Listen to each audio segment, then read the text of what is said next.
సూర్యాపేట జిల్లా హుజూర్ నగర్ పట్టణంలోని బీజేపీ కార్యాలయంలో నల్గొండ పార్లమెంట్ బీజేపీ అభ్యర్థి శానంపూడి సైదిరెడ్డి విలేకరుల సమావేశం నిర్వహించారు.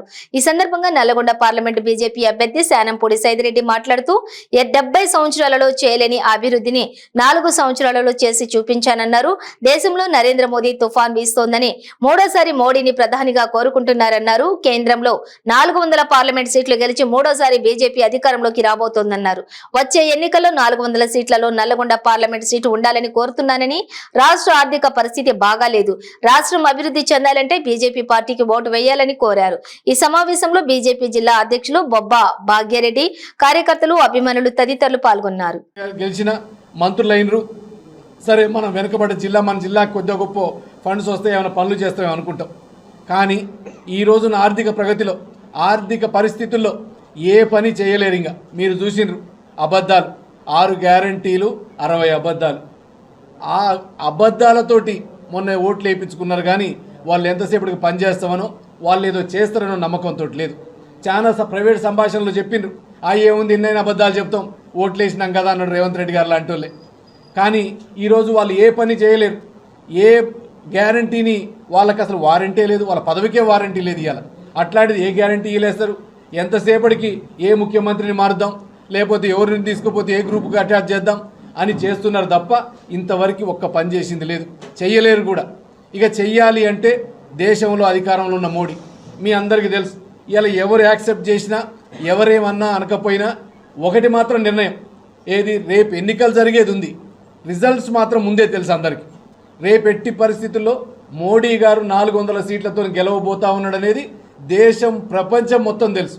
ఎందుకంటే మోడీ గారికి ఉన్న వేవ్ అట్లా ఉంది. ఈరోజు అరుణాచల్ ప్రదేశ్లో ఎన్నికలు జరిగితే వార్తలు చూసినాం పొద్దున్నే.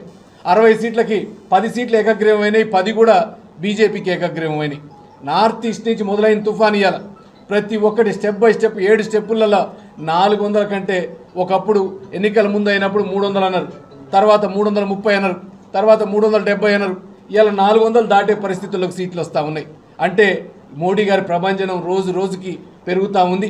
రేపు ఒక్కటే నిర్ణయించుకోవాలి, మనం ఏదైనా కానీ.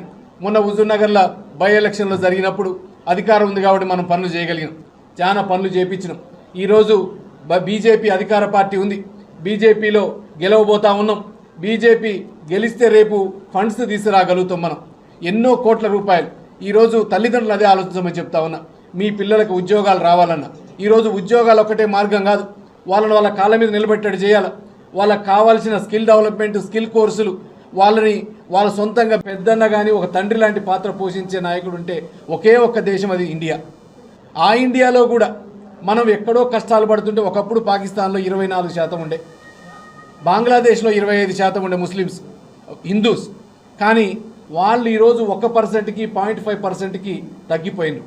ఎందుకంటే ఆడ జరిగిన దాడులు, ఆడ చేసిన అకృత్యాలు, వాళ్ళందరినీ వివిధ మతాల్లో మార్పిడి చేయటం, ఉన్నవాళ్ళు ఎటుపోవాలనో అర్థం కాక, వాళ్ళు సమస్యలు లేక చచ్చిపోయినా దిక్కులేని పరిస్థితుల్లో కొంతమంది ఎవరైతే తప్పించుకొని ఇండియాకు వచ్చిండ్రో అట్లాంటి వాళ్ళని ఒక పెద్దన్నలాగా మనం కాపాడకపోతే వాళ్ళని మళ్ళీ ఏ దేశం కాపాడదు అనే ఉద్దేశంతో సిఏఏని ఈరోజు అమలుపరచడం జరిగింది ఈ దేశంలో.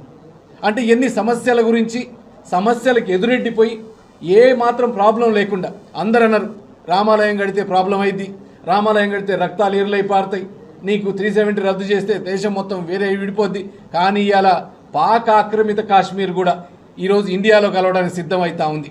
ఎందుకంటే మనం చేసిన అభివృద్ధి, మోడీ గారి దూరాలోచన, మోడీ గారు చేస్తున్న పనులు. అదొకటే కాదు, ఈరోజు దేశంలో ఎన్నో ఎన్నికలు వచ్చినాయి, ఎంతోమంది వస్తూ ఉన్నారు.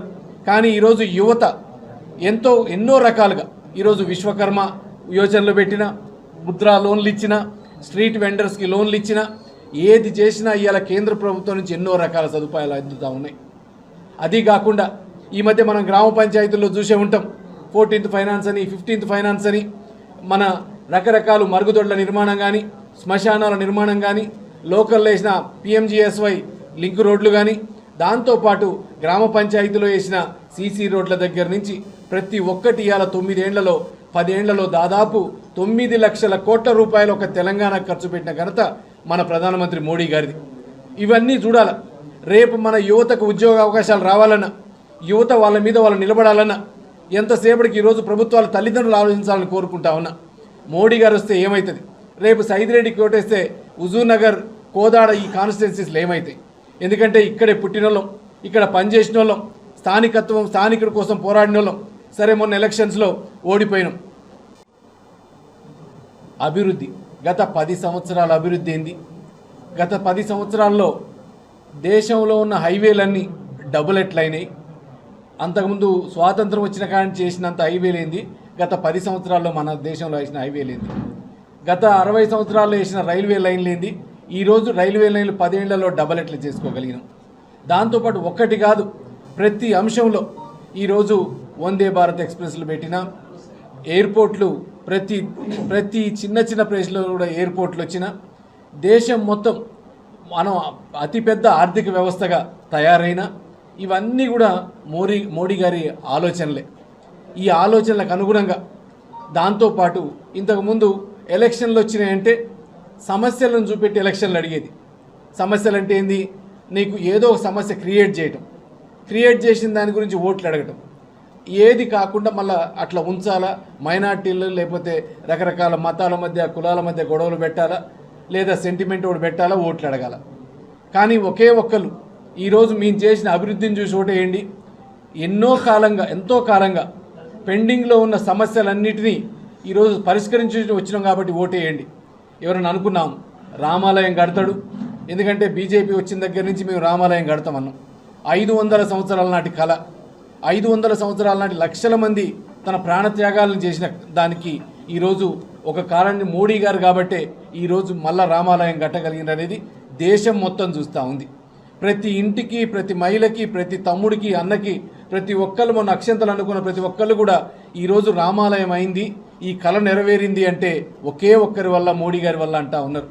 దాంతోపాటు జమ్మూ కాశ్మీర్ని పేరుకు మన దాంట్లో మన తలకాయ ఎలాంటిది అన్నాం, దాన్నేమో ఎంతసేపటికి ఒక 3 కుటుంబాల చేతిలో పెట్టి దానికి ఒక 370 ఆర్టికల్ అని పెట్టి వాళ్ళు ఏ పనులు చేసినా అడగకుండా అభివృద్ధికి ఆస్కారం దానికి ఏం చేయకపోయినా ఓన్లీ మతం అని చెప్పి కులం అని పెట్టి ఆడ కూర్చోబెట్టినాం.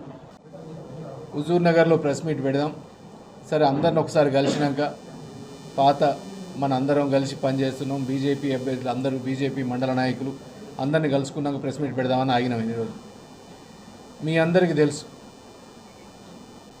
సైదిరెడ్డి ఎట్లా పనిచేస్తాడు, సైదిరెడ్డి ఏం పని చేసిండు, ఎవరి కోసం పనిచేస్తాడు, ఇవన్నీ మీకు తెలుసు. దాంతోపాటు దేశం మొత్తం ఈరోజు నరేంద్ర మోడీ గారి ఒక ఏమంటారు తుఫాన్ వస్తూ ఉంది. ఎవరు బట్టినా ఇంతవరకు దేశంలో ఎన్ని ఎన్నికలు చూసినాం మనం, చాలా ఎన్నికలు చూసినాం. కానీ మూడోసారి పార్లమెంటుకు కూడా ఒకే వ్యక్తి మీద, ఒకే పార్టీ మీద ఇంత పాజిటివ్గా ప్రతి ఒక్కళ్ళు ఈరోజు మోడీ గారికే ఓటేస్తాం, మోడీ గారు అయితేనే ఈ దేశ భవిష్యత్తు, మోడీ గారు అయితేనే ఈ దేశ భద్రత, మోడీ గారు అయితేనే ఈ దేశం మళ్ళా మనం ప్రపంచంలో నెంబర్ 1 కావాలనుకుంటున్నాం. అది కావాలా అంటే మోడీ గారి ఆలోచన విధానం అయితేనే కరెక్ట్ అని ఈరోజు యువత అయితేంది, మహిళలు అయితేంది, మేధావులు అయితేంది ప్రతి ఒక్కళ్ళు ఈరోజు ఆలోచిస్తూ ఉన్నారు. దేశం గురించి ఆలోచించే ప్రతి ఒక్కళ్ళు మోడీ గారి గురించి ఆలోచిస్తూ ఉన్నారు. ఆ ఆలోచనకి మెచ్చే నేను కూడా ఇంతకుముందు బీఆర్ఎస్ పార్టీలో ఉన్న ఎమ్మెల్యేగా పనిచేసిన. కానీ మనం ఒక కుటుంబానికి కాదు దేశానికి పనిచేయాలంటే ఖచ్చితంగా బీజేపీకి, నరేంద్ర మోడీ గారి నాయకత్వంలో పనిచేయటం మన అదృష్టం అనుకున్నాం. దానికి తగ్గట్టే పార్టీలో జాయిన్ కాగానే అభ్యర్థిగా ప్రకటించడం, దాంతోపాటు మనం కూడా ఆ రోజు మోడీ గారిని కలవటం నిజంగా ఒక ఏమంటారు కారణ జన్ముడు మోడీ గారు. మనం ఎన్ని రోజుల నుంచి అనుకునేది ఇట్లాంటి వ్యక్తి కింద పనిచేయాలనుకోవటం, పనిచేయబోవటం నిజంగా ఎప్పుడో జన్మలో చేసుకున్న అదృష్టం అని భావిస్తూ ఉన్నా. దానికి మీ అందరి సపోర్టు కావాలి. దాంతోపాటు ఈరోజు బీజేపీకి ఎందుకు ఓటేయాలి? పేరున నా హృదయపూర్వక నమస్కారం. గత 5 సంవత్సరాలుగా మీరందరూ ఇచ్చిన సపోర్టు, మీరందరూ ఇచ్చిన ప్రోద్బలంతో హుజూర్ నగర్ అభివృద్ధికి ఎంతో ప్రయత్నం చేసినాం. గత 70 ఏళ్ళుగా చేయలేని పనులన్నీ కూడా చేసినాం. ఈరోజు అదే దాంతో మీ అందరి సహాయ సహకారాలు ఉండాలని, అట్లనే నన్ను నమ్మి నా పనితనాన్ని చూసి కూడా ఈరోజు బీజేపీలో నల్లగొండ ఎంపీ అభ్యర్థిగా ప్రకటించిన మన అధ్యక్షులు జేపీ నడ్డా గారికి, అట్లనే రాష్ట్ర అధ్యక్షులు కిషన్ రెడ్డి గారికి, లక్ష్మణ్ గారికి, బండి సంజయ్ గారికి, మా జిల్లా అధ్యక్షులు భాగ్యారెడ్డి గారికి, ఇక్కడ కన్వీనర్ నరేష్ గారికి, శ్రీలత గారికి, అంజీ గారికి, అందరికి కూడా పేరు పేరున నా హృదయపూర్వక నమస్కారం.